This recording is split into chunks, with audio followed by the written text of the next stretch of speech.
original multi-club fan channel. Make sure you're following us now on Spotify and Apple Podcast. The link is in the description below. Welcome back to the Top 6 show. It's Bank Holiday Monday, Coronation Weekend.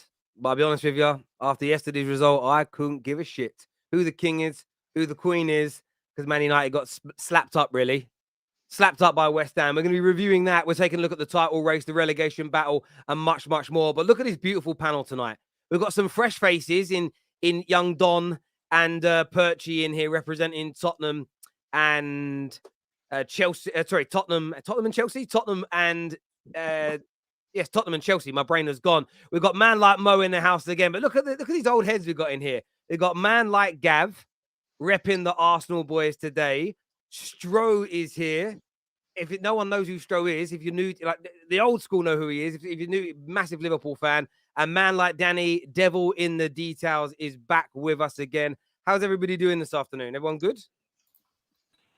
Yeah, sweet, man. Sweet. Yeah, all good, mate. I lost. Very hungover after a messy weekend on a wedding. So, in fairness, Gav, I don't think I've ever met you, spoke to you, or seen you when you've not been hungover. To be fair, you make a very fair point. That's not even a dig. It's literally the truth. It's literally the truth. Viewers, make sure you're hitting the like and the share button. Remember to scan the QR code on the screen. We're still giving away 2 tickets to the FA Cup final with £250 spending money in our raffle. Go and enter that right now. I wanted to start with yesterday because it's obviously the trending topics today. David De Gea is getting crap. United are in the mud. Danny, as a fellow United fan, talk to me about it. What went wrong yesterday, in your opinion? Everything. Do you know what it is? Whenever we have these sequence of games, I'm looking at it now, this always happens. Either on the second game or the third game in the sequence, coming off obviously previous weeks with a tough schedule, we see a performance like this. It's been happening all season long.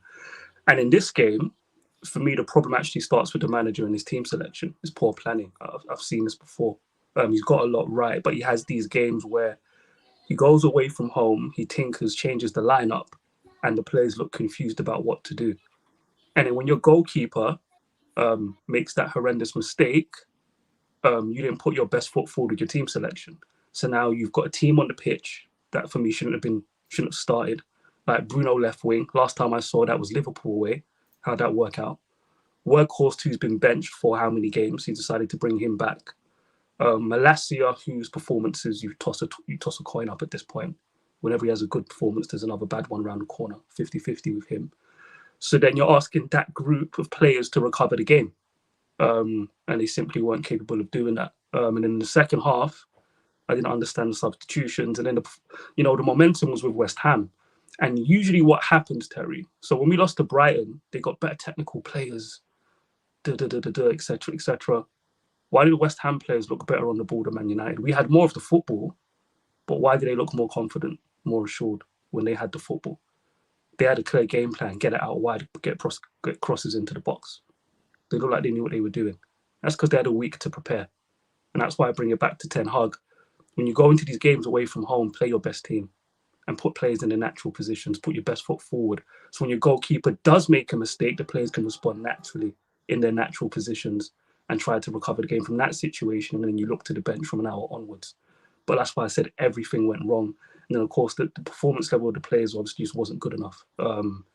Just a shit. So you're blaming Ten Hag, but not blaming Ten Hag. Like you just said that I'm gonna look at Ten Hag, but you like in the same sentence you mentioned, but this is what he has, the players, and he doesn't have enough players. So I didn't say he doesn't have enough players. You just made that up. So I didn't say that. So what did you? Well, like you said that the players are tired, like because that's what he has now.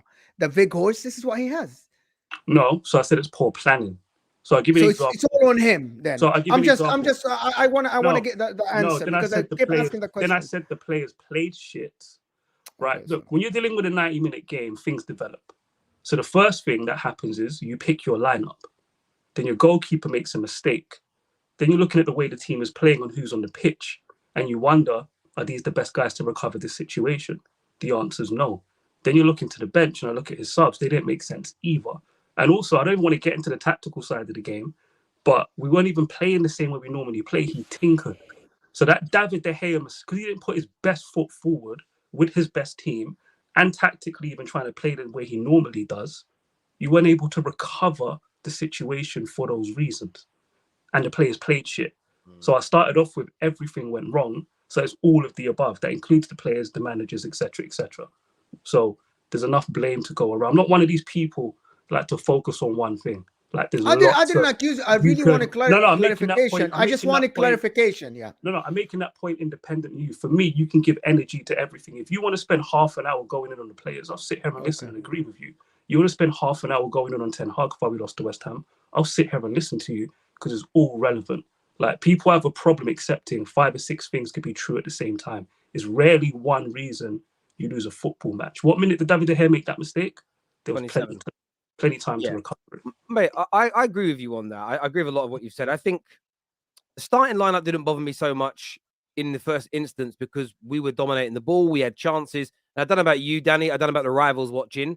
I felt it was a matter of time before we scored. And it felt like it was going to be a routine win. But then you're right. The mistake happened. There's a mind shift in the mentality. And then with what you had on the pitch in the position they were in, we didn't make a change until the 60th minute. And the team lost its belief. And as much as some people, I agree, we need to buy better players. Man United need to buy better players so we can play Ten Hag style of football on a more regular basis, home and away. And Mo said that yesterday. At the same time, Everton right now are away at Brighton and are beating them 3-0. Everton do not have better players than Man United. They do not have a better manager than Manchester United. And they probably don't have as good a coaches, facilities, anything. But they've gone into this game today and they've got a do or die attitude. Now, that isn't going to get them through every game. That's why they're in relegation, because they don't have the overall quality. But we've lost 2 back-to-back away games. West Ham are nowhere near as good as Brighton, but both for the same reason to me: a lack of clinical edge, an individual mistake at a big moment that's led to a goal. And I just don't think these players believe right now. My question to the panel is, I don't know, you guys might not agree, but why are Man United lacking belief right now? Why are they suddenly going through this bad patch at the completely wrong moment? Is it they can't handle the pressure of having to secure top 4? Is it just a case of fatigue? Is it just they're not very good? They've been punching above their weight. Like, what would rivals put this down to? I think it's just the fact that the whole, Rashford sort of bailing you out game after game, which is his job to score goals, right? For if you're playing as an attacker, you need to score goals. But I said it for a while that that's not going to be sustainable, because I watched a few of your games this season against Leeds at Old Trafford. I can remember Leicester as well. They could have both beaten you if they were clinical on the day. You just happened to take your chances on the day. But I feel like with your team now, when I watch you guys, when you're missing these chances, it's like everyone sort of runs out of ideas. They don't know what to do next. They're sort of looking for that inspiration on the pitch and they just don't seem to find it. And it's just long ball central. You were doing the same thing against Brighton where you just kept playing the long balls to Rashford. That wasn't working. And what happened in the end? You ended up losing the game because of that penalty at the end. So for me, I think the Rashford scoring goals and bailing you out in a lot of these games wasn't sustainable is a big reason why you're here today. Because if Rashford's not stepping up, I feel like a lot of your players right now, they're just not stepping up. They're not stepping up. And there's no one they can look at on the pitch for inspiration. Casemiro has been terrible. Terrible. Well, this is what I want to edge on to that as well, because I think for me, when I'm watching Man United, there's a lack of leadership. And I also feel like decision making has been pretty poor as well. There's been many opportunities where, you've got Bruno Fernandes, who how many assists he got for United in his time since he's been there. He's been brilliant, like doing that. But in the last X amount of time, even if he does grab an assist, like I just feel like there could be an opportunity where there's like 2 men over, and he could create a 3-on-2, and it'll end up passing it in the opposite direction or squaring it, and like. Everyone gets back. Everyone's able to reset from the opposition. I just think decision making is poor there, but also really. So Bruno not hoofing it is the problem now. That's wild. Yeah, no. What it is, it's like he could choose to pass it to the right hand side for argument's sake, where Anthony and for argument's sake, Sabitzer might be there, and it could create a 2-on-1 situation. But instead, he'll go the other way. He's playing a simple pass just in a different direction. Yeah, but then I think that's a bad decision to make because you can then overload and have a decent opportunity. He can then run onto the edge of the box. Because you're Arsenal fan, if I'm not mistaken, right? Yeah. So you won't the narrative of Bruno hoofing the ball or forcing something. Man United fans have had to live with for years. So now in 2023 in May, I'm hearing someone criticize Bruno for making a simple pass. It's just funny to me. No, that's all it is. It's not. It's basic decision making, though, isn't it? What would you rather? Would you rather make the simple pass and then the opposition are able to get back in a set formation? You can't do anything with it. I personally wouldn't know, but you know. Well, do you know what? Leadership is a key thing that's going wrong. I get you. I wanted to say though about this thing. I kind of get people's point. If Rashford isn't scoring the goals, who else does it? The long ball situation. But just go back and watch the 3 or 4 chances in the first half against Brighton. All the chances in the first half against West Ham. None of them were long balls over the top. They were all well played pieces of football, fairly intricate. Where especially the 2 opportunities in the last 2 games that Anthony has been worked into, the football's been brilliant. The 1-2 between Rashford and Martial, both at the end of the West Ham game and in the first half against Brighton, stand to mind. There's been some really good football. But you are right. Rashford's not scoring at the moment as regularly as he was a couple of months ago, and nobody else is stepping up. Casemiro isn't at his best again. So when Rashford was at his best, Casemiro is at his best. Equally, our main 2 centre-backs are out. And then we have to move a left-back into a centre-back position. So now we have no left-hand side. There's no width on our left because their inside forwards cut in. And Malacia, I actually think, when I look at Malacia, he's actually been a relatively poor buy for us. Not on a cost level, but in terms of, I don't know what he does. He's not a great defender. He can't beat a man. He can't cross. He can't pass. So there are some personnel holes there as well. But yeah, did you see any width? You notice there was no width yesterday, Tony? None. Did nobody notice Anthony weren't doing the same role he does most weeks yesterday? That he was playing inside. Did no one notice that? That there were times when Anthony was keeping what Ten Hag calls minimum width, but then Wan-Bissaka was central, not overloading. We didn't, for some reason, West Ham must have loved the way we set up yesterday because they were narrow and compact, and so were we. You know what you saw Martial do at the end of the game, right, when he broke through that little combination? That's what we were trying to do for 90 minutes. We were trying to play centrally through West Ham away from home, as opposed to stretching the pitch, which is why I didn't agree with the team selection. Man United best games this season come when you play Sancho, Rashford, and Anthony. And the reason why is very, very simple. In Ten Hag's system, the ball needs to stick in the final third. We don't have the midfield.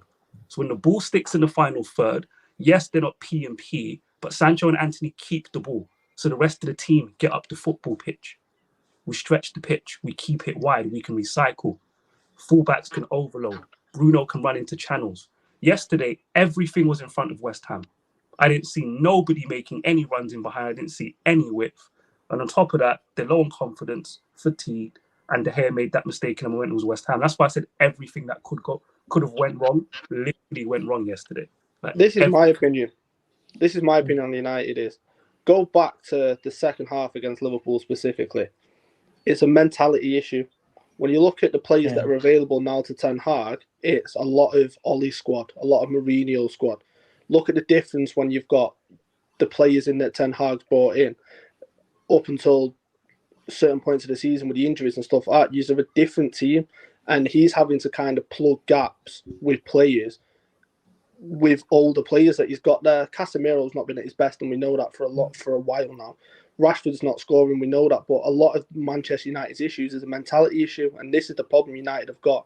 If they don't fix it quickly, they're going to quickly drop out the top 4, which is crazy when you say that, because we were 12 points behind a couple of weeks. That was kind of my thoughts on it, because I was sort of thinking about it, saying, is there a notion that a lot of these players probably already thought maybe 3 or 4 games ago, top 4 is sorted now, road to the final, road to Wembley. Now it's just training into Wembley, but you've lost enough games now to warrant it a bit of a worry.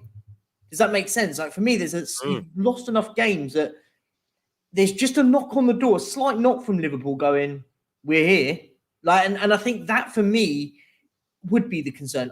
I think overall, I'm on the press, on the sort of pretense. Actually, I don't think Ten Hag's done that bad of a job. I think he gets a lot of stick, and it's very reaction about people. I've seen people want him gone already. I'm going, I think he's done a good job. You must have seen that a lot in Spaces. Is there much of that in Spaces, Danny? Because I've seen people tweet Ten Hag out, which I find. Yeah.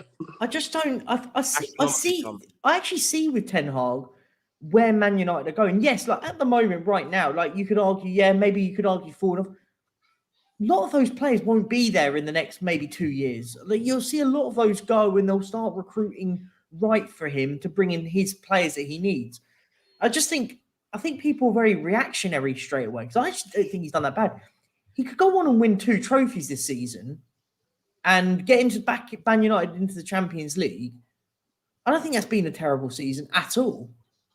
But Do you know what? Let me add something. Can I ask a question? Can I add something here? If you ask anyone in the world, any football fan, to compare the good and the bad of Ten Hag, they will not be able to name 5 or 4 bad things that he did this season. Agreed. But they can name you 6, 7, 10 good things that he did, from improving players to winning a trophy to taking the club forward to, if they make top 4, this is a good thing going forward.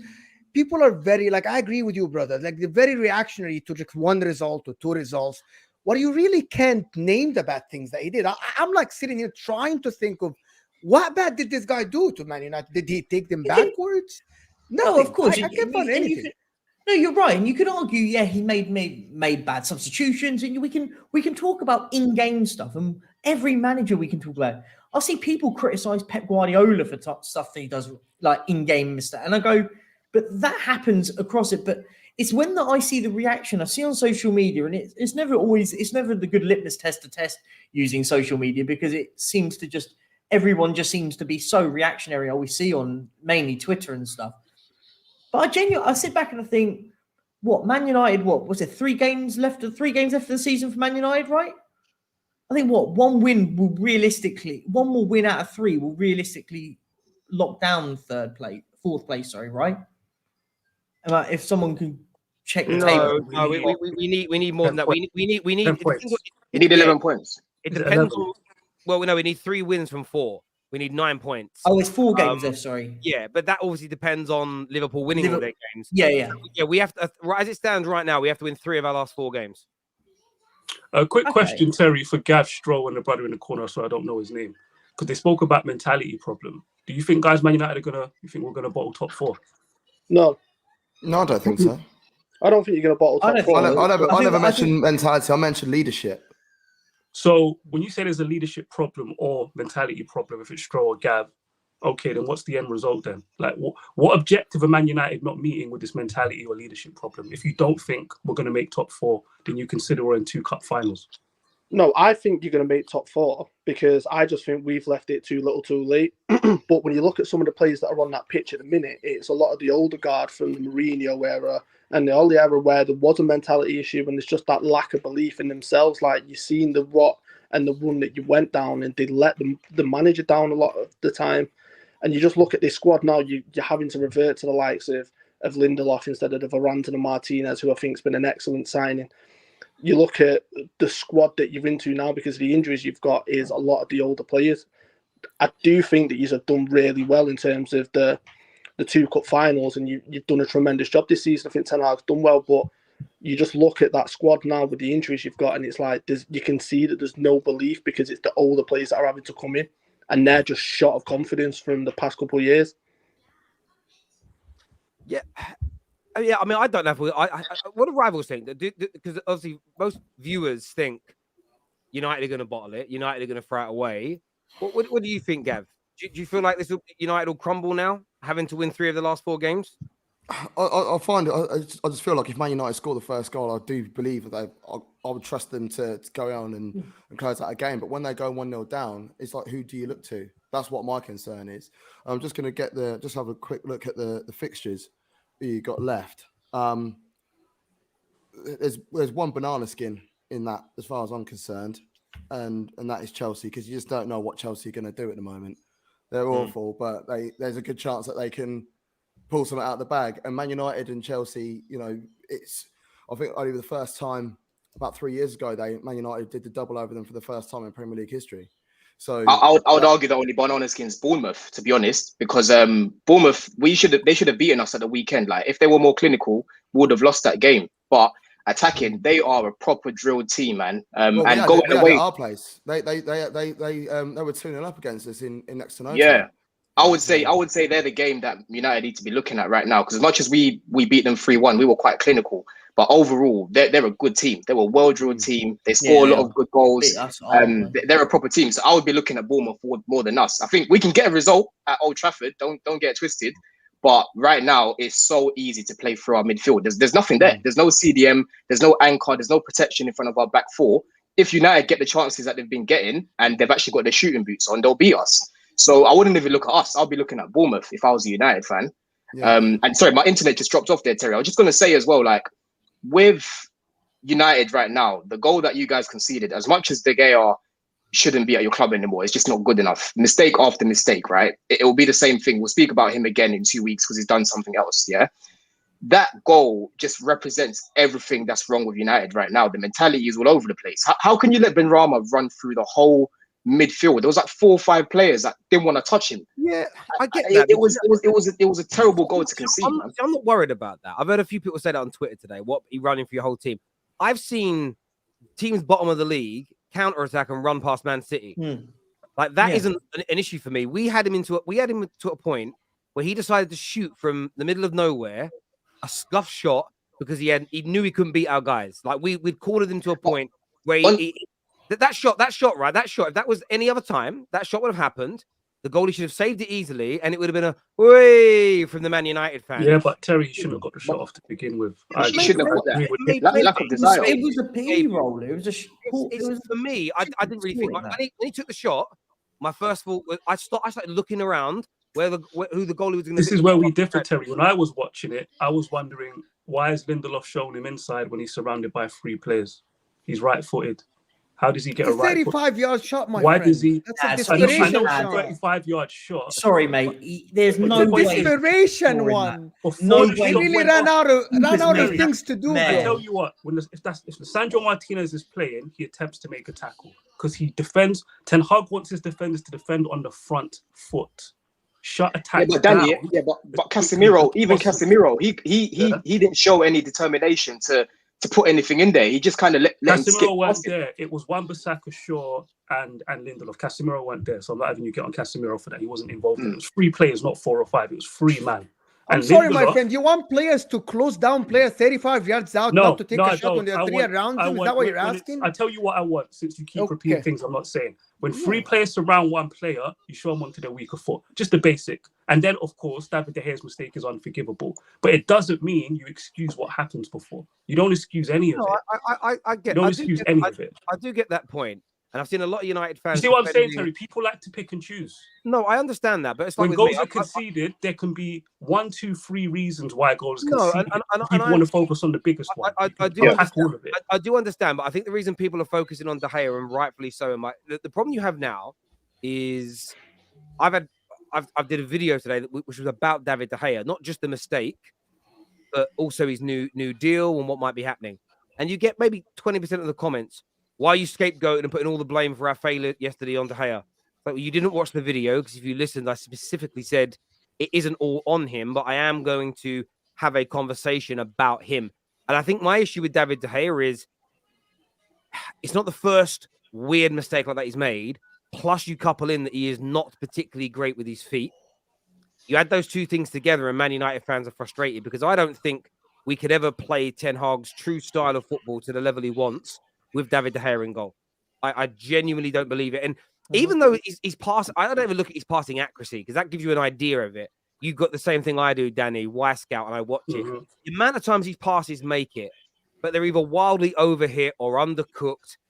The pressure is there. I think rivals feel like they've got a chance when they press us. We lack pressure resistance, and we've also got a lot of defenders that aren't technically good enough either. I don't think Malacia, we know AWB isn't. You know, even Lindelof is one of our better ones, but he isn't of the highest level. But you throw in a goalkeeper he looks petrified. You know, you also look at De Gea and think of the cross. That was a foul from Antonio on him yesterday. But he still shouldn't be going down like that. He should have enough strength to push through that and still catch that ball. So I kind of feel like De Gea, there will be a big focus on De Gea because there are wider issues with him, if that makes sense. But of course, we still had more than enough time to respond. We had more than enough time to score goals. and we should have come back and beaten them. But that's a mentality issue this team has got and Ten Hag's got to fix. And I don't agree with people saying Ten Hag's got to be sacked, but pressure needs to be put upon him. Who's been saying that? Well, idiots. There's idiots everywhere. Oh my God. Bro, there are His spaces first called Ten season Hag and- out. Exactly. That's my thoughts. A lot of kids, you know, who clearly didn't get breast milk when they were kids. Like, they're stressing about it. But, like, for me, I kind of look at it along the lines of, like, he needs to have the pressure on him, though, because I think it's been 2 years since we won away from home after losing at halftime, and that isn't good enough for Man United. We should be able to come back in more of these games. We have the players to do it. So that there should be pressure applied upon the manager, but wanting him sacked is absolutely crazy. It makes no sense to me whatsoever. But there we go. We had someone already put that super chat up there. But yeah, it's an interesting one. But there are a lot of United fans. There are also fans, Terry, who let him off the hook. Every time Man United loses, just the players. And it's lazy to me. Every time we win, credit to Ten Hag, pat on the back. Every time we lose, it's the players' fault. Man United get to 2 cup finals, are probably going to make top 4, all Ten Hag. You know, him and the players had to work together to get there. They win together and they lose together. So those guys with Ten Hag out, they're idiots. But this idea that everything's been perfect from players or Ten Hag, I can't have that, especially yesterday. Yeah. Contributed. Yeah, and even You from can see rivals, that there's forward movement. There is forward progress. I just think there is still a few more things that you need to do in order to start challenging again. well, you know, I'm just going to say this to you as a Gooner. You're in phase 3. We're still in phase 1, bro. We're still in phase 1. So exactly. And look where you are. Look what you're doing. I wouldn't be. And that's why like, the overreaction is crazy. But we've got like an Arsenal fan here that says Ten Hag said De Gea is on for an extension. Explain, Terry. Well, I'm going to say this before I explain it. Whatever I say, you're not going to listen to anyway. But of course, the manager is going to praise him and say nice things. There's a reason the manager's doing this. One, I know you, Mikel Arteta's, because you were in here after all the times that Conte had meltdowns, and you would sit there and you would talk about how Conte having meltdowns and slagging his players off in public was disgusting. So, firstly, you must then praise Ten Hag for doing the other thing, which isn't phrase playing under a bus. That's calling you out. Secondly, the second thing, Mikel Arteta's, is he definitely wants a new goalkeeper, but there are no guarantees that Man United are going to buy one. So why would he sit there now slagging him off and not putting him on a new? We could end up with a worse goalkeeper than De Gea if we're not careful, because we have no idea how much money we're going to spend. We have no idea what we're going to be doing in relation to that. So look, Man United are just in a bit of a situation right now. So yeah, that's another thing I'm not panicking about. The manager saying something nice about a player struggling in the press. He's also praised Maguire all year, but has dropped him. He's praised he's played McTominay all year. He's praised him all year, but he's dropped him. So it doesn't really mean anything in the grand scheme of things for me personally. And he's not going to drop De Gea for Jack Butland, is he? Let's be honest. Let's be frank and honest. He's not going to go out there and just drop him for the next game and play Jack Butland. Like, you haven't really got a number 2 goalkeeper that can go, I'm good enough to jump straight in. Does that make sense? Terry, how would you feel if De Gea gets a new contract before the end of the season? For me, I want a new number 1. If it's the reduced wages and we go to buy another goalkeeper, i.e., don't forget that part of it. Just him getting a new contract. I understand it. I don't want it, but I understand it. And the reason that I think it will happen is because strikers are priority. We need more in midfield. We need more in defense. And I think if the Glazers end up staying, or if we end up with an new owner that doesn't wipe our debt, there is a genuine possibility we don't buy another goalkeeper. So if you don't, what happens with the likes of Dean Henderson? Hang on. Let me just finish, please. If, for instance, you then let De Gea leave, Henderson might not want to stay as a great example. You end up with Butland in goal next year. That's worse than De Gea. So I'm not. If we had Qatari owners and I knew we'd do whatever was needed to get a new goalkeeper, I would be unhappy with it. Why do you agree with a third choice centre back being higher in Ten Hag's priority list over a goalkeeper? I don't. I'm talking about the fact that we need a striker, and that's going to take up a considerable amount of our budget. Striker CM. I agree with you. After that. Yeah, but a goalkeeper that is significantly. So we need a goalkeeper that is amazing with his feet and as good a shot stopper. Ironically, saying this at the moment as De Gea. That's going to cost you anywhere between 80 to 100 million pounds. We ain't buying We ain't buying 3 players at that level this summer. Surely not. You're apparently linked with David Raya from Brentford. He's on a free. His contract's out in the summer, and Is he? I don't think it is. he's a ball playing No, I think goalkeeper. he's got 1 year left. Had a decent He's season, got 1 year left. But they still quoted 30-40 million, which is affordable. The point I was getting at, Terry, is you listed right centre back in the defence after the midfield and striker. Midfield and strikers are no-brainer. The number 1 and number 2, equal priority, cool. It's why is goalkeeper last on the list? And are you actually comfortable with that? Wouldn't you want a number 1 goalkeeper before you get your third choice centre back? That's Mate, really what listen, I get where you're coming from. So me personally, goalkeeper should be second priority after a striker. That's me. But you understand Ten Hag's thinking. I'm understanding because I don't know if there's going to be the money to do that. So for me, if I was doing it that way around, that's what I would do. But I look at the fact as well in defence.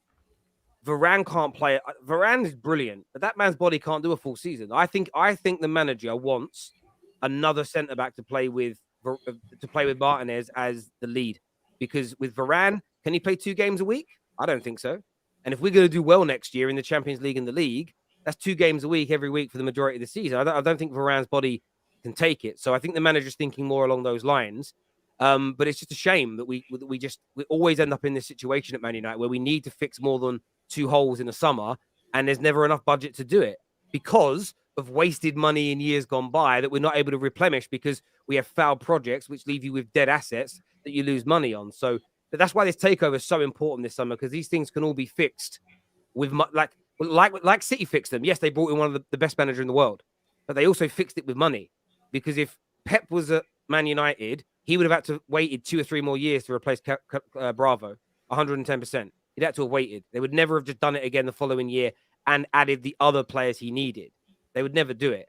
And that's my issue with it. But we'll see. There's some super chats here. First one says, Arteta got rid of Martinez and Leno and brought Ramsdale for his football. Ten Hag needs to be ruthless. If Arteta, did he get rid of Leno year 1 though under Ramsdale? No, Leno went out this season. No? Yeah. He only went Leno's this just season. left. So exactly with from that point of view, I get a feeling that's what the manager wants to do. To bring a guy in. It also, I think, puts a little bit less pressure on the new goalkeeper if David De Gea is still there, because it's almost you are in to be the number 1, but maybe there's a crossover. Maybe that's the mentality. I think there's a misconception, Terry, where he wants to replace De Gea. He's just got 3 other or 4 other priorities he's put above De Gea. And the Man United fan base, me included, I think he should be higher on the list. He can't be above striker and central midfield. That's impossible.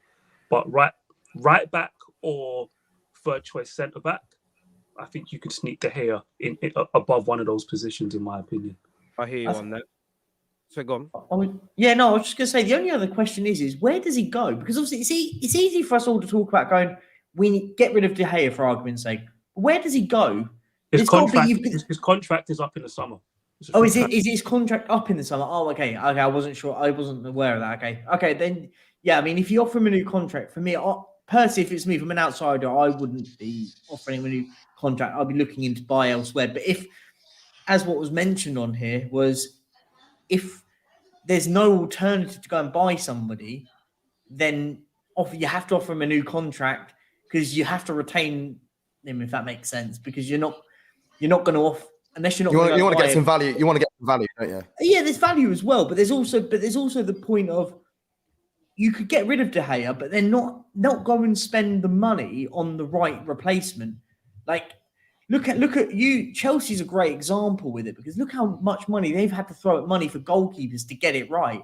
And you could argue even now they still haven't, but you could argue maybe Kepa's done a bit better now. But De Gea's had it easy though, hasn't he? That's true. There's no one that's actually been there to genuinely push him. Anytime a goalkeeper comes in or there's talk of a new goalkeeper, he's thinking, "I'm all right." At least with Arsenal, when Ramsdale came in, Leno did have to think, "Hold on," because in any situation that happened, he knew that he's going to lose his spot.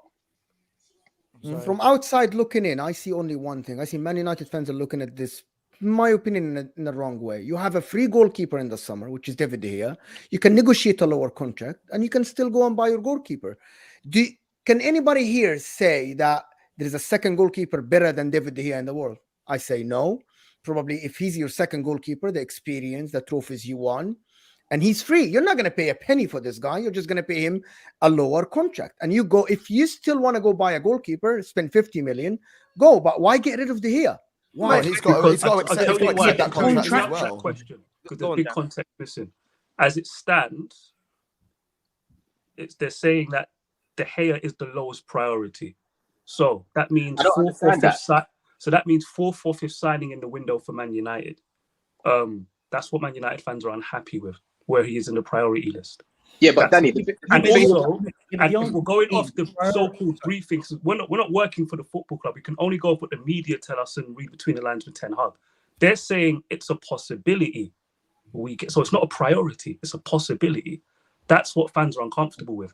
If the briefings were, we're buying a goalkeeper anyway for certain, nobody would have any complaints. Yeah, but that's not what we're hearing. The first report that's come out in, I would say, 2 years of De Gea maybe leaving, or there'd been a problem, was from Samuel Luckhurst today, where he said there's reservations. That's the first sort of sign of we're not too sure. Equally, though, what you said, Mo, if we did that, say for instance, David Raya came in and David De Gea is on the bench. If he comes in and is a brilliant goalkeeper for us, this all becomes inconsequential. It really does, and I think that's the thing.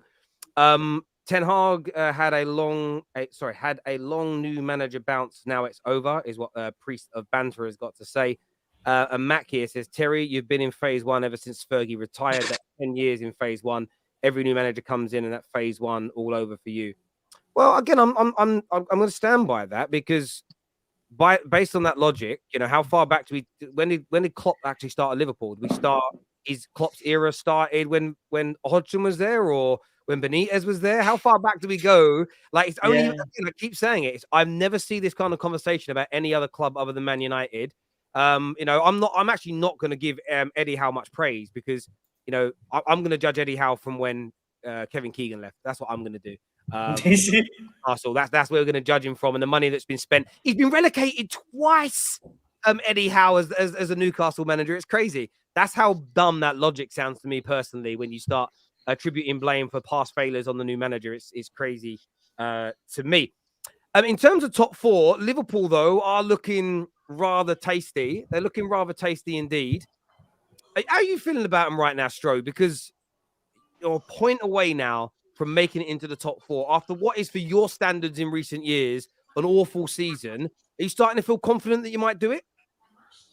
No, I just think it's too little too late, to be perfectly honest. Like, when you look at, obviously, the two in front of us, which is obviously Hughes and Newcastle, we've got a better chance catching Newcastle out of the two. And even then, I don't think that we'll do it. I think Eddie Howe's done a tremendous job this season. And it's been a frustrating season, because the midfield has needed addressing for the past 2 years. And when you look at Klopp's system and the way Klopp wants to play, we've lacked the intensity and we've lacked the press.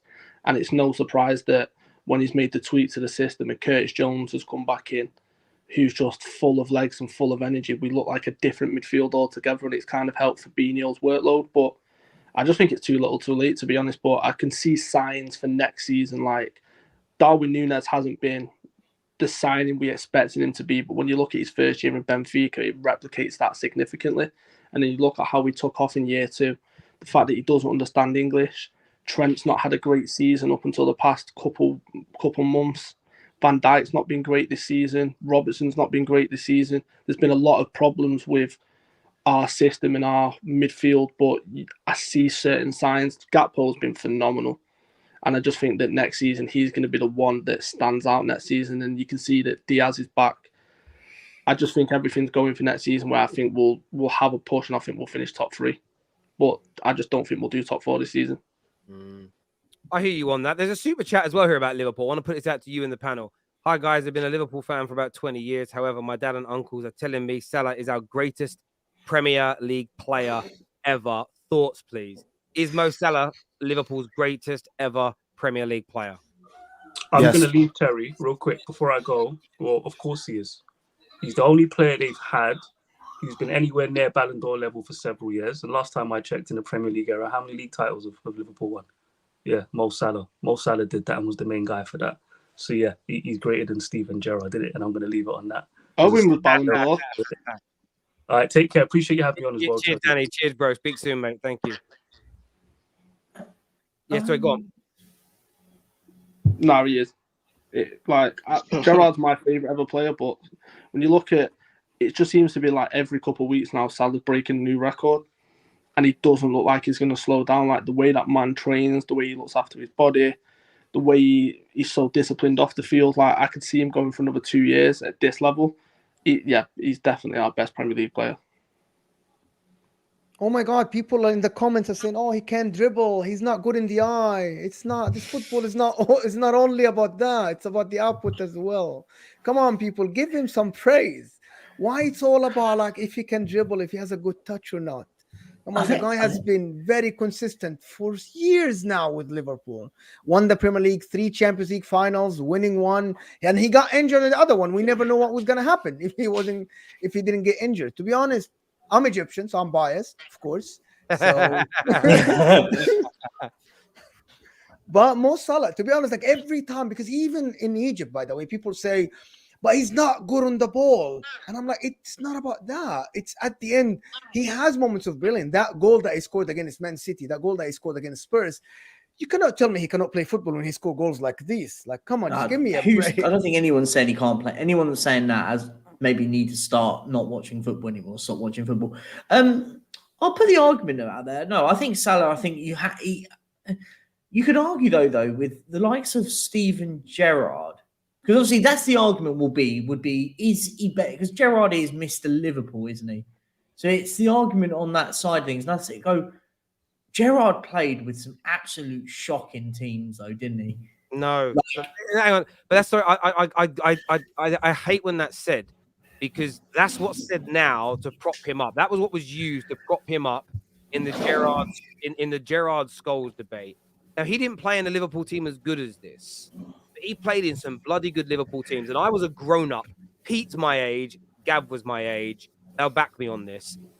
I don't remember very many, barring the late Benitez Hodgson years, where there was pre-season previews going on, where Liverpool weren't predicted to win, come second, come third, and or be champions of Europe. They were very rarely, especially through the 90s and noughties and Gerrard, they were very rarely looked at as a crap team that Gerrard played in. They were never looked at as, they're going to come 5th or 6th or 7th. Nobody ever said that about them, really. So they're always just missing 1 or 2 pieces at any time, weren't they, Liverpool? Because I would say Liverpool at the moment, defensively, fantastic. Well, not right this second, but when they won the league, it was the first time in my era where they've had a solid back 4. In the years gone by, they've always had 2 or 3 that are bang on the money and then 1 weak link. And what's happened in the last few years is that Salah has now been part of the process to make you what you are now. And people are talking, saying that is a 1-season wonder. 140 goals pretty much in the Premier League. The guy's immense. Anyone that says anything like that, I think. But what they've done is they've kind of literally built the team around him. Though they've gone, you're our best player. We're going to get the players around you to get you to go and score the goals you've done, which is what you should be doing. Isn't that what you want? Yeah, that's what you want. Of course, that's how you should be operating. Of course. Yeah, look, I get that, and I think you're right. There was always missing pieces in the Liverpool team, but those missing pieces were only ever hindsight related. Man United were often predicted to be the best team. Sometimes it was Chelsea, but this notion that Gerrard played in crap teams, it's an exaggeration, and it's an exaggeration and a rewriting of history. I don't think it was a crap. I don't think he played in crap teams. I'm telling you, Liverpool fans sit on my show and go, Gerrard played in crap teams. So I'm just telling you what people say to me, Perchy. I'm not going to agree, right? But Salah's Gerrard was amazing. I've never slagged Gerrard off. I've never said he's a bad player.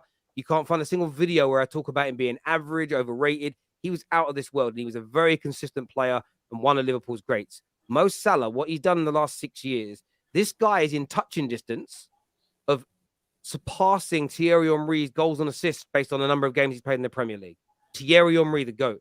This guy has won every trophy. This guy is a leader. This guy this year has had a 40+ GA season, which is the currency that attackers trade in a Liverpool team that has been bang average. His consistency, his numbers, the trophies he wins, his clutch moments, and his ability collectively, for me, he is Liverpool's greatest Premier League player. There's no doubt about it in my mind. And I'm not saying that to attack Gerrard.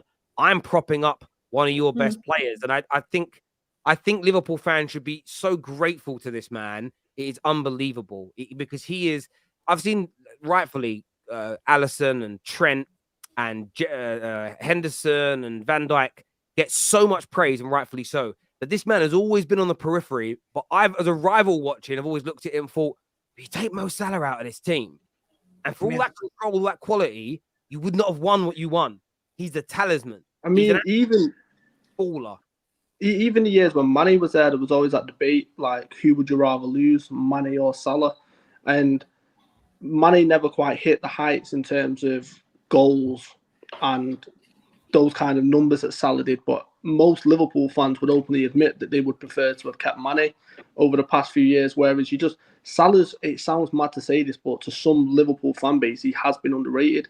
And it's bizarre saying that because a lot of people don't like how he looks on the eye, which is crazy to me. Like, when you watch Salah, in the big moments, he's clinical.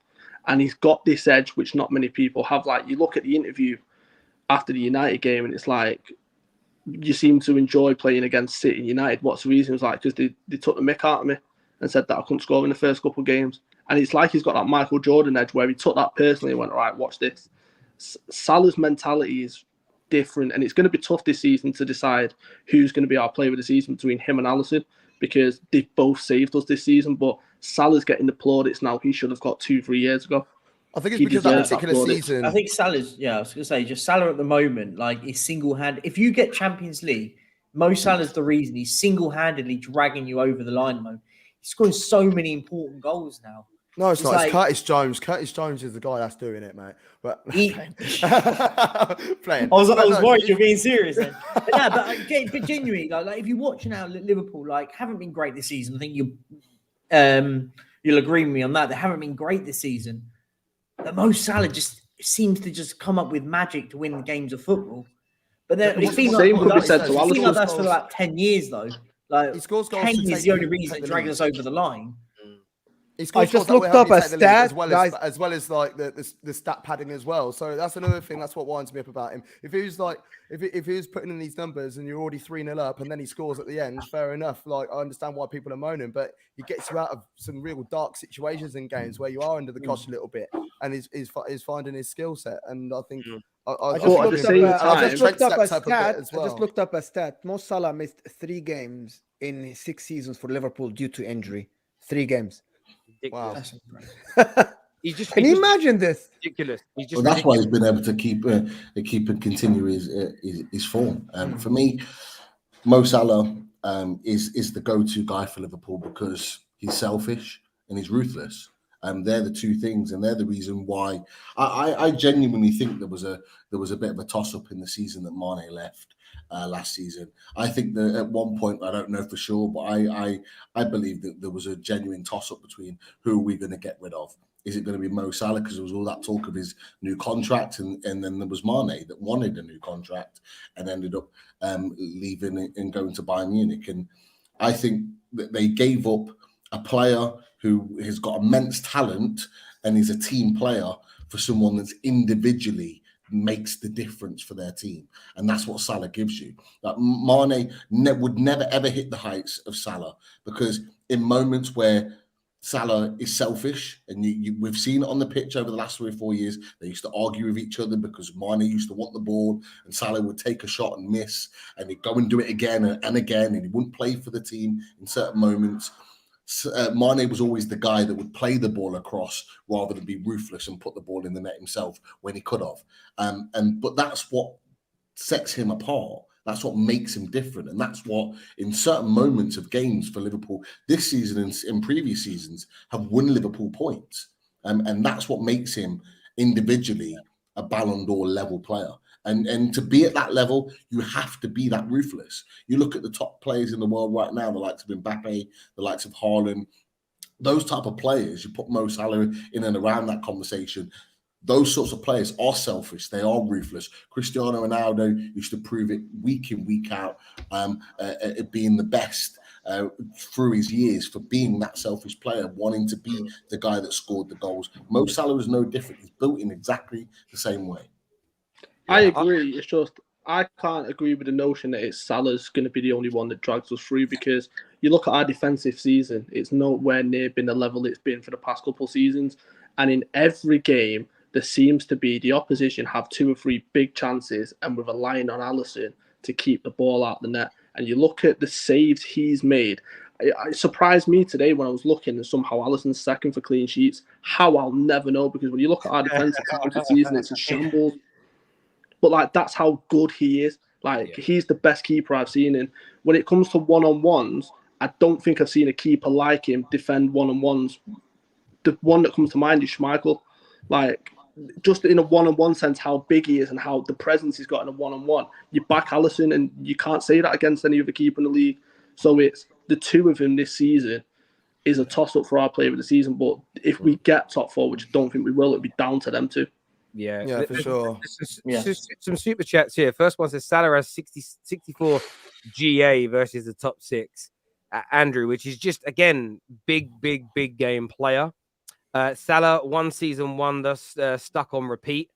She's very true. I remember people saying it'd be a 1 season wonder. As a United fan, I was hoping that was true. It's not.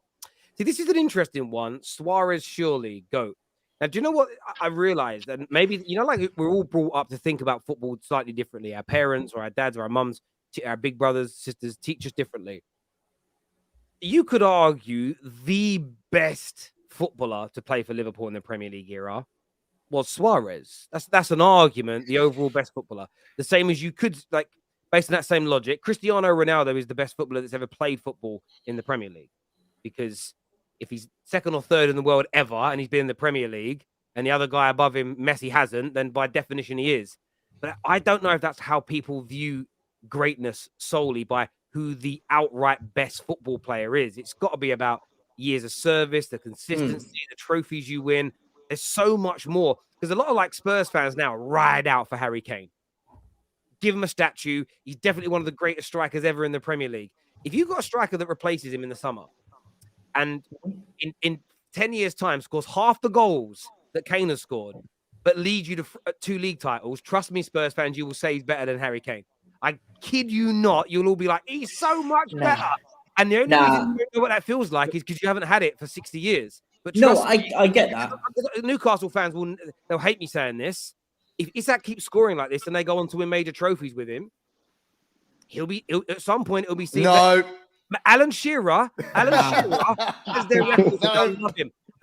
Trust me, they don't know what it is. Listen, Newcastle for nearly 60, 70 years don't know what it's like to have someone delivering and winning you trophies at the same time. Now, Shearer's got a slight advantage, just like Gerrard has got it with Liverpool, because he's from the town, he's homegrown, he's seen that way. But at the end of the day, I support a club where the majority of our major heroes, including our managers, aren't from Manchester. But no one gives a shit because they deliver for you. And that's what it comes down to at the end of the day. Look at some of the greatest players in Real Madrid's history. Their greatest ever player is Portuguese. One of their greatest strikers is French. One of their greatest managers is French. They don't care. They don't know he's got to be from Madrid to be a legend. What bullshit is that? No, you need to score goals, win games, win trophies. That's what creates legends. That's what it is.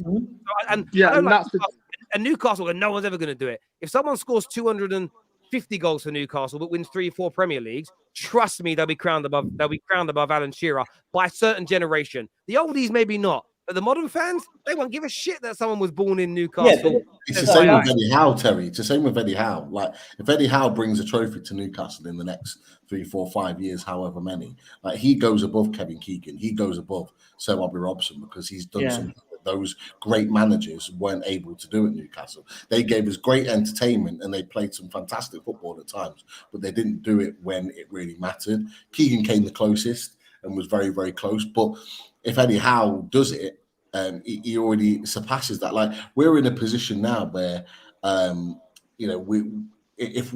with our next win, hopefully on Saturday against Leeds, we can get our best points total sort of like close to ever in the Premier League, which is crazy. This team with Jacob Murphy in the team You know, with Longstaff. the likes of Dan Burn, Fabian Shaw. you know what I mean, can get one of our best ever points totals in the Premier League. Like, it's crazy to think, but this is what Eddie Howe was already doing. He's already making those sorts of moves, and actually, you got fans already talking about him alongside Sir Bobby Robson and Kevin Keegan already before he's even done that. And actually, in the same breath, people are talking about not better than Shearer, of course not yet anyway. He's only 23, but they are seeing what Isak is all about.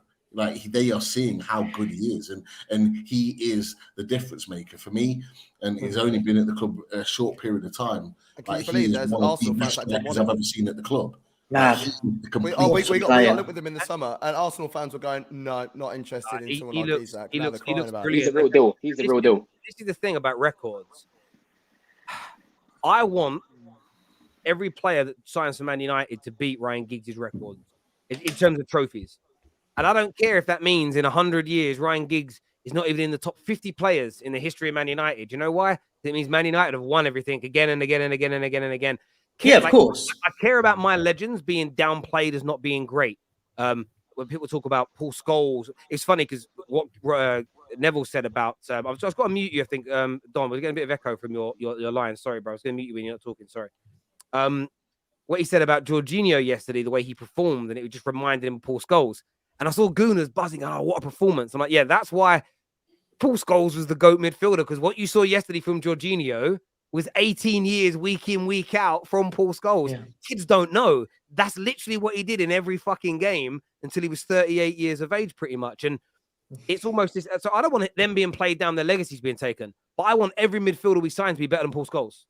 In theory, I don't care about Paul Scholes being my greatest ever midfielder alongside Sir Bobby Charlton. I want my team to succeed. And we hold on to that sentimentality a little bit too much sometimes when you've got people that are in the here and now that are better. And it's a little easier for City and a little bit easier for Chelsea fans in the last 20 years, because this has been your greatest ever era. So it's fine to crown all these people as your greats, because you don't really have an era before where your greats were world greats at the same time. We have another super chat here, though, that says, is Salah the best African to play in the Premier League? What are you saying about that one? I'm going to go to Don on this, because there's been some good Africans play at Chelsea. So what are you saying? He's in the conversation, but that's a whole video for itself, Terry. To be fair, I need to look at all the African players I've played in the league. But obviously, the first player that comes to mind for me is Drogba. Big game player, man. Big game player, amazing player. So for me, he's up there, but I'm not going to say for sure for now, because I think that's a video in itself. I have to think about that one. No, I don't think Drogba comes close to that. I love Drogba. Drogba was one of my favorite players. I don't think Drogba. I think it's between Yaya Toure, Mo Salah. I think this is what it is. Drogba, being a striker, he didn't score enough goals for me to be in that. Trophies. Yes, but we're talking about Michael Essien won trophies as well. Yeah. So if you're gonna measure trophies, so I can say Michael Essien as a midfielder, but Drogba for me was a clutch player, big game player. The goal's amazing, a leader on the pitch. But as a striker, I needed more output from him. While Yaya Toure, I thought he had this authority, like he is the one who imposed his will on every game. Every time I'm watching this guy, I was amazed, to be honest, by the ability Yaya Toure. So even though I'm Egyptian, this Yaya Toure guy was a different kind of player. Yeah, but what does best mean though? What does best mean? Are we talking about ability? Are we talking about the best in general? Because if you're talking about best ability, in your position. But you could also argue when it says best in the I was just gonna say when it says best in the Premier, does that mean even ones that made sort of cameo Premier appearances? No, you could argue Samuel Eto'o as a player. Yeah. Unbelievable career. Yeah, but he didn't do it in the Prem days. That's what I mean. That was what I was asking about. Just to premise it. When someone says the greatest ever, I feel like their best years in the Premier League. So Eto'o probably is the best player from the continent of Africa to play here, but he was well past his best when he came here. Yeah. So we didn't get his best years. I think at their peak, gotta be. Terry, if I'm right, Eto'o scored a hat-trick against you guys. Yeah, but I still remember that. That's not the point, is it? That's not. No, he did. Ridiculous player he was. But Yeah, I mean, if we're going to say that, then again, remember that. I mean, you don't really mind Perchy. That lot. If you give that crown to Eto'o because he was the best overall, then Henri loses his GOAT title to Ronaldo, doesn't he? Yeah, I mean, yeah, definitely. So yes, let's Anyway, do to it. take anything Let's more do it. about Let's get it done. Let's get it done. I mean, I'm all up sold for on that that one. logic. I love it. I love doing that with people. But there we go. A big up. Thank you, Lana, for the super chat. I really do appreciate that. Thank you. Salah, best African player. Stop waffling, is what is said there. Yeah. This year, I love the phrase "not English, I'm Scouse," is what Lamar Johnson has got to say. Yeah, the boos made me laugh the other day. I thought to myself, they made Liverpool do that just to create headlines. It was just pointless. Just don't have the national anthem. Do you know what I mean? It was stupid. You know, like when they kept the handshake between the players in the game between Everett and Suarez, they should have just removed it, but they knew it was going to create a problem. Does that make sense? So they kept it in. Crazy. Drogba sits on Salah's lap whilst he's on the throne. That's what's been said there. That's an interesting one. Drogba won several league titles, carried Chelsea to their first Champions League title, won 2 golden boots, and stopped a civil war. Go. Yeah. I hit the Champions League call, but then we talk about the Premier League. And if we talk about the Premier League, Drogba isn't anywhere near the conversation as being one of the best. Nowhere near the conversation. Not for Premier League only. If we're talking just the Premier League. We're not talking about all the cup finals that he scored in because that's not Premier League. We're not talking about the Champions League that he scored in because that's not the Premier League. If we're talking just solely on Premier League, he's not in the conversation. Yeah, but he's been in Premier League winning sides. He's been in Premier League. Yeah. But that's not how it counts, Gav. It counts like what you do in an English club in all competitions. That's what it is. But this is the thing. If we're having a conversation just on Premier League, what he's done in the Premier League, he's not part of the conversation. And yeah, other players are part of it. Igor Stepanov's got a Premier League winners medal. Don't mean that is great. Come on, man. You're disrespecting Drogba here. You're disrespecting Drogba. I think you are. He disrespected our defense. You are. He disrespected our defense on way too many occasions, man. Honestly, I hate him not playing. No, I don't hate him. He was a fantastic striker. Yeah. But like, if for a forward, you can't have four. You're playing. You can't have 4 Premier League. You can't win the Prem 4 times and say that he's not up there in the conversation. You just can't say that. Okay, Wes Brown is one of the best defenders of all time because he's won the Champions League twice. No, you're being disingenuous there again. Sorry, Gav, I love you, bro, but you're doing what you're doing because you're an Arsenal fan and there's no Premier League, like no European heritage during the Premier League. What you do in Europe whilst you're a Premier League player counts because you're not playing European football in the summer when the Premier League shut down. You're having to balance those 2 competitions at the same time. So it does count what you do in Europe, what you do in cups. It must do because they're all being played at exactly the same time. You're having to balance them all, you know. And I think that what Drogba did, part of what he did in the Champions League is part of his legacy as a Premier League football player, surely. Which is why Salah is the one, because you look at the 3 Champions League finals Salah got to. Salah fired us to our first Premier League title first league title in over 30 years. The consistency year on year, 25, 30 goals a season. It's, for me, and I'm obviously biased, I'm a Liverpool fan, but when you just look at the numbers, I love Drogba. Hated playing against Drogba. He used to put the fear of God in Liverpool when we were going against him because you knew he was going to score. Drogba, for me, is top 2 African players, but when you look statistically and you look at the numbers, I don't think Drogba's had a season like what Salah's had. Yeah, I hear you on that. Viewers, make sure you're hitting the like and the share button. Make sure you are subscribing. And Don keeps dropping out and messing up my symmetry. And I'm a bit OCD about it. I don't know what's going on with man's internet. 4-0, by the way, to Everton. I actually am making the more I see this, the more angry I'm getting. Look at the difference mentality gives you. Unfreaking, not talent, mentality. In terms of talent, though, yesterday we probably witnessed one of the best games of the last decade, I believe. Yesterday in Newcastle versus Arsenal. Only 2 goals in the match, but it was high quality football from both teams. Very few mistakes or problems or anything along those lines. It was nothing short of a sensational game. Pete, from your point of view as a Newcastle fan, how did it feel afterwards? Was there disappointment? Was it almost like we played so well, I can't believe we lost? How did you feel at the end of the game?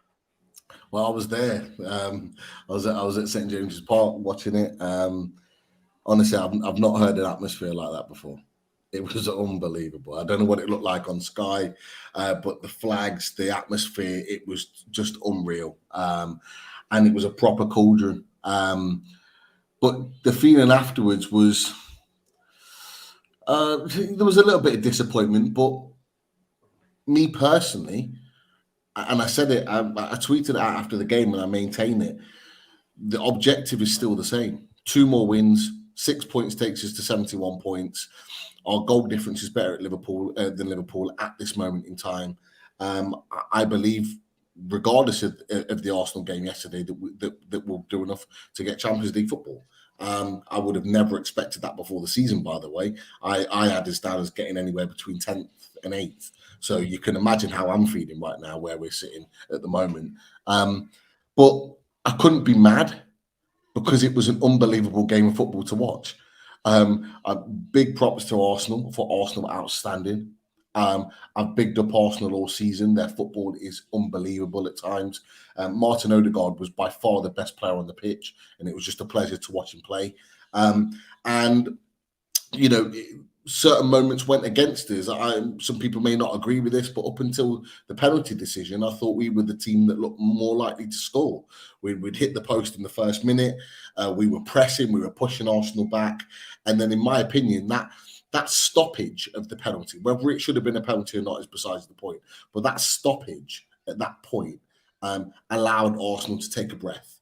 They got to regroup during that VAR. And then once the decision went against us, it almost wound up the fans and the players, and Arsenal took over. And after that point, Arsenal looked the better team. Now, we had moments after that point where we pushed. You know, we hit the post. I don't know how Ramsdale made the saves that he did, but it was just unbelievable. And we had moments in the game, but also did Arsenal. And I'm not going to sit here and say we deserve to win the game. Arsenal could equally have been 3-0 up at half-time. But it was just a great game of football to watch.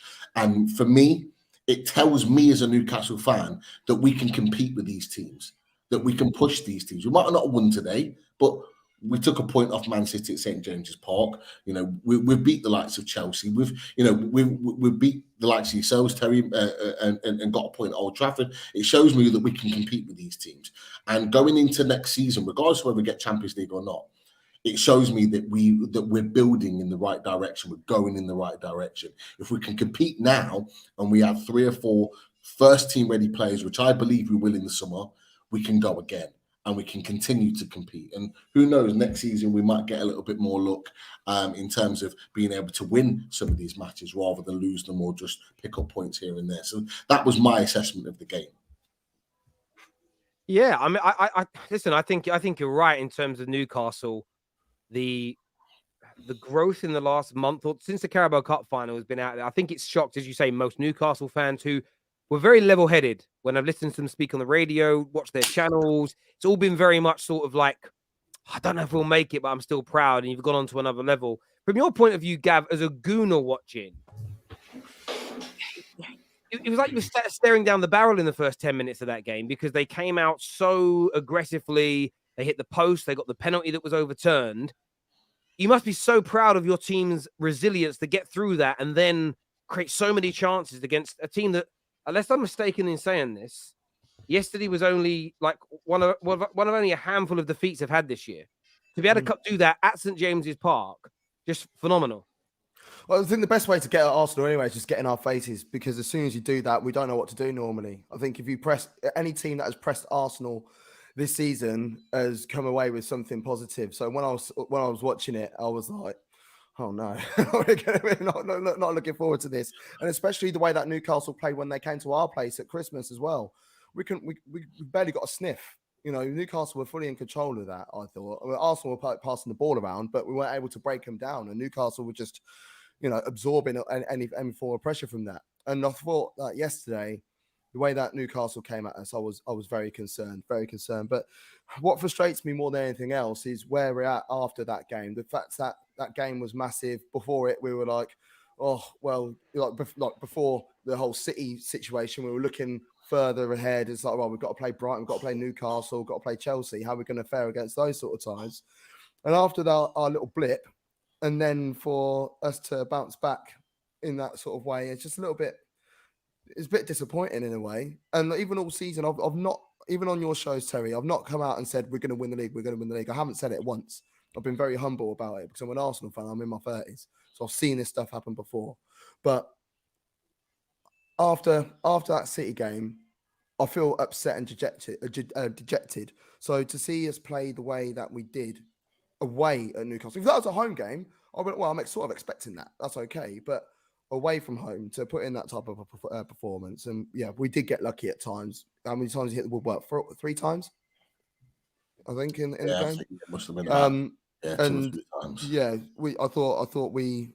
Yeah, I'm very proud of that Arsenal performance. It's just disappointing that it's going to end with us coming second now, even though that's what I said before the season. Does anyone feel like Arsenal is the title alive still? For anyone, I've seen a lot of that talk today online. Title still alive. City not going to win every game. There's loads of games coming up for them with Real Madrid, which we'll talk about later. I mean, Arsenal have kept it alive mathematically, but can anyone see there being a shock result? You know, Everton, who have pulled off one today, like today, whatever. I know they're not Man City they're playing, but 4 goals against Brighton, no one predicted it. Can somebody see something similar happening to Man City?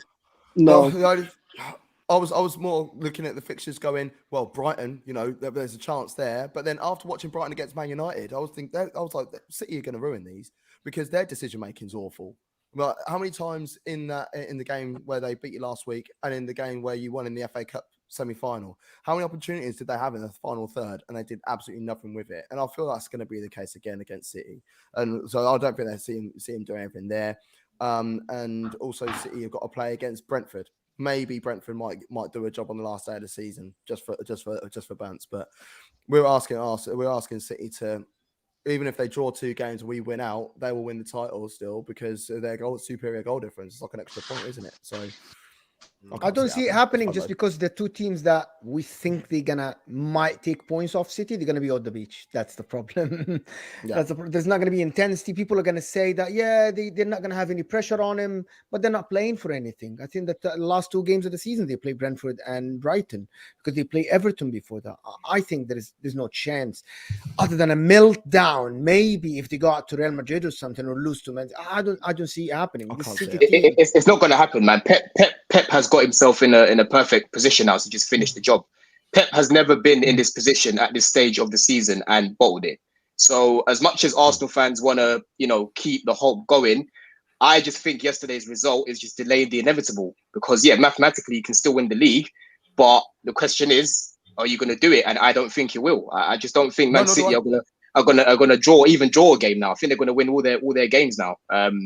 With all the games that they've got left. So for me, Pep at this stage, this guy's a monster, man. He's not letting it. He's not bottling it. No way. The thing about Man City, though, Man City, they've been here before. They've done it before. They went toe-to-toe with Liverpool twice, and they were winning games neck and neck all the way to the last game of the season. This is what Man City do. This is how this team is built under Pep, and I genuinely don't see it being any different. Well, if you're an Arsenal fan, what worries you is the likes of Foden, who's barely kicked a ball recently, comes on and bags a goal, and he looks like he's going to come back into form now.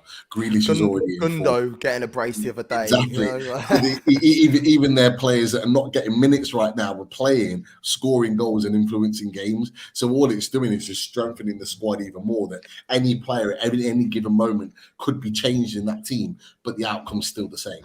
Do you know what? It's funny now. Go on, bro. No, I was just going to say, I'll say before I jump off, having been the team that's pushed City for the past 3-4 years in terms of the title races, everyone looked at the Anfield result like they gained a point. Having been in that title race, I knew it was game over at that point, just because a team like City are capable of going on a 10, 11 game run where they just won't lose and they won't drop points. They are relentless and they just don't stop. And you give them a sniff, they'll take it. And I just think that Arsenal have massively overachieved this season, and what a season they've had. I think you can say the same with Newcastle. Like, you wouldn't expect them to be where they are, but they play phenomenal football and they deserve to be where they are. But I just think that after that Anfield result and then the West Ham result on the back of it, I just think title was done at that point. The West Ham one is the is the kicker for me, because I'll be honest. If you said to me at the beginning, a lot of before kickoff at Anfield, we don't travel to Anfield. We don't travel well. If you'd offered me a point before that game, I would have taken it. But the fact of being 2-0 up in that game and having been pegged back, that upsets me. But the West Ham one is that was the moment that I knew that it was all over. Even before the Southampton situation, because that West Ham one, you can't be in that situation. You're 2-0 up, and then you also got a penalty as well to go 3-1 up, and then I thought Arteta learned from the Man United game at the beginning of the season when we lost 3-1 at their place, that we brought it back to 1 each, and then he put loads of bodies on, like, go on now, go out to get the win, and we got picked off. After then, the run that we went on after that, I felt like he was taught a very important lesson on how to in-game manage in the best way possible. So I felt like he's gone backwards a little bit with those couple games. How do you manage those games? Like, Partey wasn't really doing the bit, so why don't you bring Jorginho on in that situation? Even the City game, why are you trying to go toe-to-toe with Man City? We're not ready yet, so why not have played, even gone 3 at the back that day, or said, Partey and Jorginho start that game. You can't just be like, it felt very Wenger. It's like, this is the way we play, so this is what we're going to do. I don't really care. Right, one thing I'll say about one thing I'll say about Arteta. Cheers, bro. One thing I'll say about you guys in terms of elevating as of next season, because you are going to go out in the market and you're going to improve your squad, but you still need to look at the manager, because he's the one that's picking out the team. He's the one that's actually giving the instructions and setting out a game plan for every team that you play. But he needs to go into next season and not be as predictable as he's been this season, because this season, right, everyone knows who Arsenal's 11 is going to be, regardless of form, whether Partey's playing badly, whether Holding's having Salah, Gabriel might be having a shaky game, Zinchenko all over the place the past few weeks. I think next season, I don't think Tierney will be here, but I think you guys need to definitely strengthen your left side. You need to get a new left back if you're going to get rid of Tierney. And there's certain games this season where you could have actually played Tierney instead of starting Zinchenko, because you need a player like him. Like yesterday, when Tierney came on, they weren't getting, Newcastle weren't getting any joy. Weren't getting it, and it's the same. Getting anything. Zinchenko was dreadful. Honestly, he was your worst player by a mile, and we got so much joy down that side. And I was screaming on the sidelines. I was at that point. We should have set Maximin on and played him down the right and just get him running at Zinchenko. Run at him. He was time and time again. But that was where Arteta played it smart, because he saw it, took Zinchenko off, and put Tierney on. And it was, once Tierney was on the pitch, that was it. Like, we had nothing down that side. Yeah, 100%. Tierney has never started more than 10 straight games for Arsenal because of injury. The thing is, I don't get, in your fan base now, there's this disrespect on Tierney as if Zinchenko's levels above, because Tierney is Tierney's a solid left back. He starts for the majority of the teams in this league. I would take him at Chelsea. Like, I think he's a solid left back. Well, there's talk that he might be going to sit in. If he does, I'm going to cry about that, because Tierney. There's talk about Tierney going. We're heavily linked with him as well. Yeah, Newcastle. I think Newcastle in for it. I don't want that to happen. I want because there was a situation where we played against Liverpool at our place. Instead of playing Tierney, it was a smart move at the time. I get it, but they played Tomiyasu at left back that day, because therefore he was able to show Salah onto his weaker foot, like going down the right wing. So Salah was almost non-existent in that game. But after that, we were then predictable again about what we were doing. You're right at what you said. Arsenal don't know how to mix up a little bit. And when we make changes, it is always a like for like, and I think things need to change a little bit. Even attacking. So hold on. So that's why, like I said that yesterday, but that's the difference between us sitting here. Arteta doesn't want that. He wants the player that suits the system for the 38 games. Maybe change it one or two games, and that's Zinchenko. Kieran Tierney is a traditional left back that will go up and down the line. He doesn't want that. Sometimes you need. I get it. And sometimes just saying. Great. Sometimes means when you're winning 2-0, when you're winning 1-0, you want to close down the game. But he always wants to start the game with the player that will suit his system, that will have his midfielders up. He's never going to choose Tierney over there, because Arteta thinks like Pep. Arteta thinks, I want to impose my system on the other team, home and away. He doesn't want the likes of... However, I know what you're saying. Mo, let me ask a question about that though. When it comes to Pep, now Pep's made mistakes. All managers do. But if Pep had a player in his team that could play his system, but was continually getting stripped defensively in his position, I don't think Pep continues to play him. I don't remember Pep keeping a player in a team who was, and the difference between being a liability, like Saka at the minute's getting stick, he ain't scoring, maybe he should be dropped, but he can still change a game. When you're a defender and you're letting people strip you every 5 minutes, it doesn't matter about the system and the shape because you become a liability and you'll leak goals. So I do think there's got to be a happy medium here. And I think what you said earlier, Gav, really stood out to me around like manager learning. And Jorginho's performance yesterday is an example. This guy's elite. And I know a lot of Chelsea fans don't like him. I always rated him at Chelsea. I'm keeping the same tune now. Doesn't mean he's brilliant every single game. But what you saw from him yesterday, this guy should have been playing a lot sooner. Kivior as well. He is, I know it's only a couple of games, but just looking at him, unless there's a big regression, he's better than Rob Holding will ever be. He's better than Rob Holding will ever be. And Arsenal fans they're the mistakes from him. And maybe Arteta was just a little bit too, and this is very much not Pep. So everyone always says, oh, everything he does is identical to Pep. Pep has almost no sentimentality whatsoever. He literally doesn't. You know, if it would make his team win better, get more points, score more goals, he'd probably divorce his wife tomorrow. Go, sorry, got to work. Like he's that dedicated to his team winning, he'd give anything up. Probably borrowing his kids. Yeah, but Terry, even attacking though, why not? I know it's an uncomfortable conversation with Arsenal fans when you mention Saka, right? But he's been terrible since the international break. He's not bringing anything on the pitch. I'm going to be real. He's not bringing nothing on the pitch. I understand the argument about the attackers. I do, right? And that's it. But again, your central midfield and your centre backs, Saka could make 5 mistakes, 6 mistakes, 7 mistakes in a game like he did against Southampton, but he got the equalising goal, right? When you're a defender, you make that level of mistakes in a game, your team's losing. So I do understand that logic, but those key areas, centre back and midfield, that were letting him down 1 game, 2 games, 3 games into that City game, then he makes a change. And a lot of people are saying Arsenal are not under pressure now. They're under massive pressure to end this season well. They didn't want to get dragged to a position where Newcastle could have overtaken them. They didn't want to go out with a whimper because that sends a bad message. It lets everybody know this team can be got at. This team doesn't have the mentality. Bouncing back from it again sends a message out to everybody. But I think Arteta will learn from this. And if he buys right in the summer, again, I'll say it, this is going to be a very dangerous team next year because this Arsenal side are no shrinking violets. And yes, everyone will laugh. And the reason the laughter was so loud at the quote-unquote bottle job of the league is because everyone was fearful of it happening. And if there was no fear of it happening, there wouldn't have been such a ha-ha-ha moment. But this Arsenal team's going nowhere. Watching how they played yesterday against this very good Newcastle team. They're here to stay for some years to come yet. There's no doubt about that in my mind. No doubt about it. Hopefully we are as well. Someone here says Saka's... mate, of course, Newcastle, you ain't getting nowhere either. Saka's defensive work against Newcastle was key, is what P-Dubs has got to say.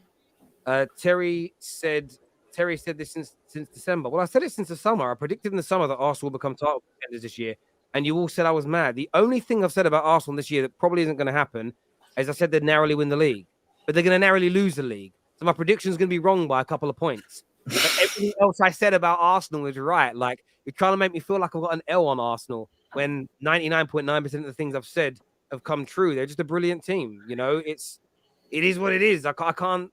That's it. There's nothing else to be said. There's obviously another big game going on, though, boys. Oh, sorry, there was another super chat here. Kivior can easily play left back, and Zinni had the second most touches, playing only 60 minutes. He was essential to our game yesterday, is what's been said here by Condine. Thank you, bro. Man City, though, they go to the Bernabeu. Big game in the Champions League. I don't know if this quote's real. Someone sent it to me earlier that Wayne Rooney says that City will smash them. Is it 5-1 now? 5-1. Oh my days! This is madness. It's crazy. How do we see this going, boy? How do we see this game going tomorrow for City? I'll be honest. I think Man City will win. I think they will win the triple this year. If I'm honest, I said it. Wait, Rooney predicted 5-1. Did it? I didn't see those quotes. I didn't actually read all into it, but I think this Man City team could go down as something special. I mean, and I said it at the end of last season, said if they go and sign Kane or Haaland, they will go and win. They will go and win like all the trophies they can, and they could go and win the triple this year. Genuinely, because I think Haaland's just offered like I see absolute nonsense when Haaland getting criticism saying that makes Man City play badly. The guy scores goals galore. I mean, I predicted he'll get plus 60 goals this season. I think he's on 52. And it wouldn't shock me him to go and get eight more goals before the end of the season. Genuinely. Saturday. The guy's incredible, and he will be the one that goes and wins in the Champions League. That's my video. I've got to shoot Terry though. By the way, all right, mate. That's what I was trying to. I just wanted to end that on that. Big soon, mate. Cheers, bro. Take it easy, mate. Cheers. But yeah, I mean, Wayne Rooney's actual quote was, "Man City will not beat Real Madrid; they will destroy them." Is what? Did anyone see? Forget the game that Etihad, but tomorrow night's game in Spain. What are you saying, Winter Surfer? Are City going to destroy Real Madrid? It's difficult to predict Real Madrid this season because their league form is they're off the boil on the league.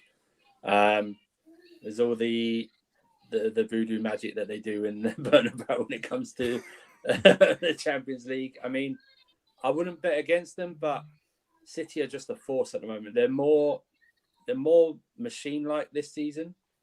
They still play great football. Haaland should already be past 60 goals already. He should have had a hat-trick against Arsenal and a hat-trick against Leeds. He should have already banned. He's missed a load of chances. I think what Pep will do will be more likely to do a professional job tomorrow than finish him off at the Etihad. Like they should have done last season when they played them off the park. They just let Real Madrid score 3 goals. I think it'll be a comfortable overall. I don't think it will be a battering. I don't think it will be. But I think they'll get through anyway, and then they'll just destroy one of the Italian clubs that goes through. That's the team that will be destroyed. Whoever's in the final against City, that's the team. Is that based on you watching Real Madrid or just watching Man City this year?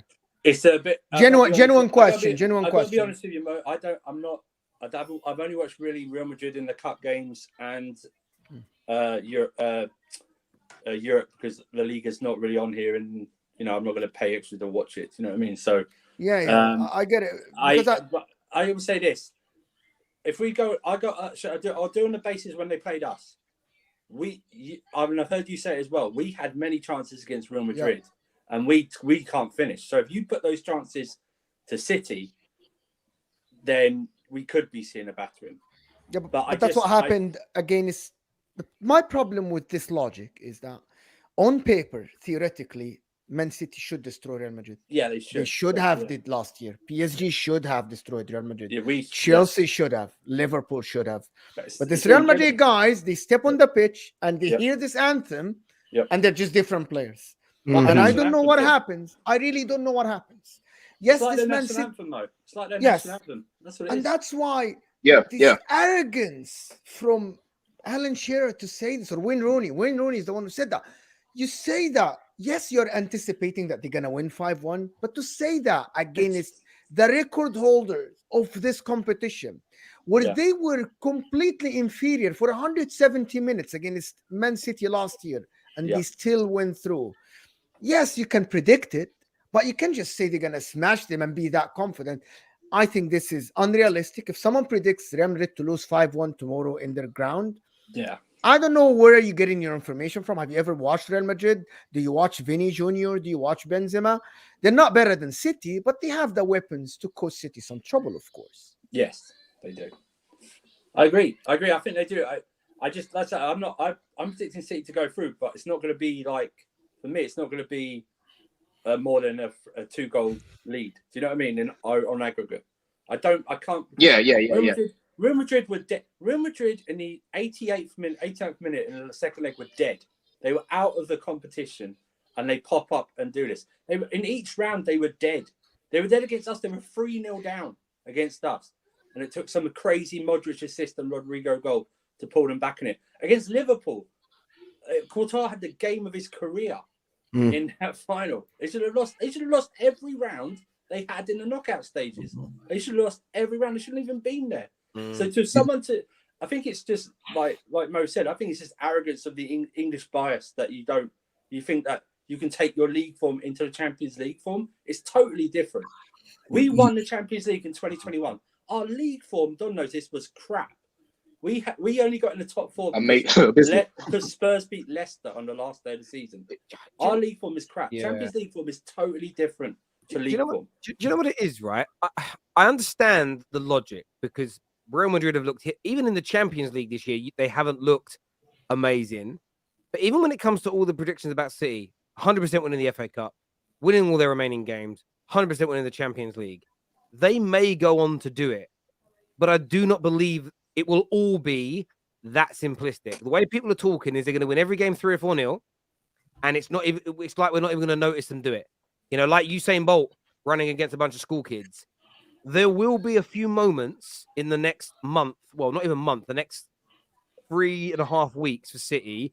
There'll be a moment or two where they are challenged, where they go through some adversity, where a team has an opportunity to beat them. And Real Madrid may be that one team that's able to kind of stop this or put them under this pressure. Look at the weekend, Terry. Look at the weekend, right? I know they in the first half they should have had 5 or 6 against Leeds overall, right? But they took their foot off the pedal and Leeds got a goal back. Yeah, do you know what I mean? If they take their foot off the pedal in Real Madrid and either leg, with the players Real Madrid have, they'll be punished for it. Yeah, look, City are the favourites in this game, in my opinion. More so because they play the second leg at the Etihad. Real Madrid have to win though. Real Madrid have got to win, in my opinion, by at least 2 goals tomorrow.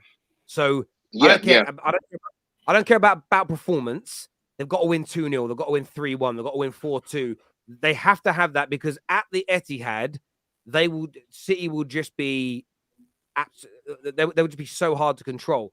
But at the same time, everyone knows I don't like prerequisite, like foregone conclusion predictions. Almost, yeah, that's done. It's over. It's Real Madrid. You can't do that. In fact, I did it every round last year. And in each game against PSG, against Chelsea, and against City, I was like, oh, I was right. Up until what felt like the last 10 minutes of every game. And then it went the other way. I'm really intrigued about this one because I don't want this treble happening. I don't want City winning a Champions League. I am begging for Real Madrid to stop them. But if I'm being honest, I'm not writing Real Madrid off. I just can't look beyond City, though. I just can't. We also know that he likes to tinker in these cup games as well. So we've seen it over the years. Is he going to get it right in terms of personnel? Is he going to go in with this newfound 3-4, 3-2-4-1 formation that he's got? And how is he going to be able to combat that? I don't know. If he just does things right, as silly as it sounds, I can't see Real Madrid beating him. But he just has a way of just messing around with certain bits. I just feel like he'll probably, I don't know. The thing is, Terry, start KDB on the day or something like that. It's like, what are you doing? I don't know. I can't see him making the same mistake again. But he's not. But he's done it a couple of times over the years as well. Do you know what I mean? But against Leon. I think the Champions League final that he did with Chelsea, where he made that, he made the tactical change. I don't see him in the big games now, and this is a massive game for him, making that mistake. And look, I agree. I think it almost looks like it's going to be City's year in the Champions League. They look like they're built and ready to tackle the Champions League. But you're coming up against the serial winner in the Champions League. You cannot discard what Real Madrid have done. And you talked about before Real Madrid having moments late in games. They've been doing that for years. They've been doing that for 10 years. They did it in the final of the Champions League final. When Ramos scores a late equaliser, they go to extra time. They end up winning the game. It's built in their DNA. Every player that goes to that club knows that they have a DNA that allows them to continue to live when it's not necessarily possible for any other club. And it's crazy how it works. But look, I do think the tie, what you said, Terry, I think the tie is key. The fact that the second leg is at the Etihad, it could well make the difference. But don't forget that the tie was set not long ago where Man City were at home second leg to Spurs. And it didn't work out that way. And that's Yeah, Terry. Spurs. Just one last. Just one last thing. Just one last thing on that as well. For me, I still think City are gonna win the Champions League. I still think they're gonna beat Real Madrid. But like you said, if they want half a chance of actually going through, they need to win by at least 2 goals and take it back to the Etihad with at least a 2-goal lead, because Man City are going to be coming onto them, and that can actually play in Real Madrid's hand. Because even against us, they let us just have the ball, take the ball. We're going to do you. As soon as we get that ball, right, we're going to counter you. Vinicius is going to do a madness, and Benzema is going to score, or we're going to get a goal from midfield somehow. So when it comes to just tactically, Real Madrid, they are switched on, especially in the Champions League. They're a different type of animal. So the only way I see them going through now is if they at least get a 2-goal lead, take that back. Because let's not forget, Man City have a serious incentive. They can win the treble this season. That's going to push them to hopefully go all the way up. Obviously, I don't want them to do it, but they've got a serious incentive on the line now. So Real Madrid, you need to get at least two to take back to the Etihad if you want to have a chance. Yeah, it's gonna be a real interesting one. We have a super chat that came through from earlier that says, I really hope if City win, they do it by 2 points, so we don't have to discuss the Brentford game. Biggest scandal in Premier League history to not draw the lines. Oh, it's happened now. Get over it, man. It's the Brentford game. It's not the West Ham Liverpool or Southampton game. It's the Brentford game that cost them. The Brentford game, yeah. That's what it is. Yeah, that's what it is. Yeah. Teta keeps playing Saka because it distracts the opponents when they double up on Saka and allows Odegaard to free roam around in the attacking third. Is what's been said there. So it's an interesting look at it. Terry Tibbs here says Everton 5, Brighton 1, City are gonna have a nightmare. Can you imagine if it was Everton that stopped helped stop the treble? Can you imagine if it was Everton of all teams with the year they've had that they go on to do that? It'd be a crazy one. Name a player that is better than Haaland in the Champions League. 0. You mean currently playing in This the season, Champions you League? can't. You can't. Of the 4 teams playing right now in the Champions League, there's none, is there? No. No. But it's a cup competition, and if it can happen on the day, You're and we're talking just generally assuming, overall in the history of the Champions League. everyone's just assuming that if City get past Real Madrid, that the trophy's theirs as well. Like that's a complete disrespect to AC and Inter because of what they've been doing in the Champions League. It's been, you know, watching Inter play Roma yesterday. They out Mourinho, which was a starting 40. They would probably have the better shot of stopping them than AC Milan. I don't know if Mo agrees or not. It depends, to be honest. Like Man City, listen, Man City on paper, they are favorites for every game. Yeah. But I don't like pundits choosing the easy prediction and the easy route. City will win. If they don't win, it's a fluke. No, Leeds came close because of an emotional choice from Haaland. It can happen. People just don't want to see it and don't want to say it because people want to praise City and we all do it. But again, football is different on the ground. Football, Chelsea brought it back and still they lost the game against Real Madrid. Exactly. Yep. Things can happen. Things are different. Fine details. This is the Champions League. I've seen Milan bottle 3-0 lead against Liverpool in 2005. I've seen stranger things. I've seen stranger things than Real Madrid beating Man City. Let's just put it this way. Yeah, it wouldn't be. Yeah, exactly. Yeah, it would have been the oddest thing I've seen. But anyway, Zizou here says Everton just binned off Brighton 5-1. We beat Brighton, and they can get a result against City. Is what Zizou says here. It's certainly going to be an interesting one. Now, I want to thank my panel for coming on today and doing this show with me. It means a great deal. My viewers, you know how much it means to us as well. Please make sure you hit the like button before you leave and subscribe. Back tomorrow with straight facts and, of course, a reaction to Real Madrid versus City. So make sure you're tuning in. Until next time, everybody, take care. Goodbye. God bless. And we'll see you all again very, very soon. Thank you.